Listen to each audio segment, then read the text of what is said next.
Tapos na ang isang linggong ground deformation monitoring at precise leveling ng PHIVOLCS sa Mount Bulusan.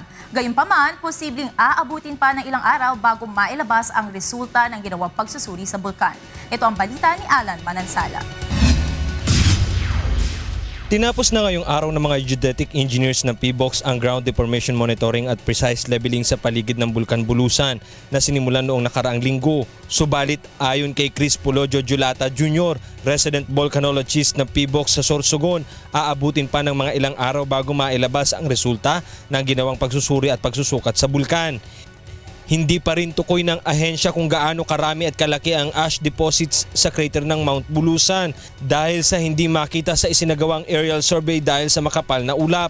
Para sure talaga na yung reading nila accurate.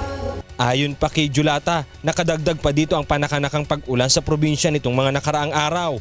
Nagpaalala rin sila Guerta sa mga residente sa Barangay Cugon sa Erosin ng panganib kung patuloy na mag-aalburuto ang Mount Bulusan at kung mauuwi sa magmatic eruption ang pagsabog nito. Aniya, ang geographical location ng Barangay Cugon ay nasa valley ng bulkan. Ibig sabihin, ito ang posibleng daanan ng lahar flow mula sa bulkan, dala na aanurin ng malalakas na pag-ulan. Kung mauuwi naman sa magmatic eruption ang Mount Bulusan, dito rin inaasahan na dadaan ang lava na ibubuga ng bulkan. Yung Cugon dahil sa proximity sa volcano and the geographical location.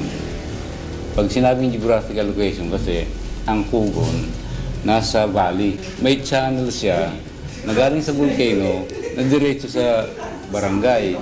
Samantala, nilinaw naman ni Guerta na ang nangyaring magkakasunod na lindol na naramdaman sa probinsya ng Sorsogon ay walang kaugnayan sa pag-aalburuto ng Mount Bulusan.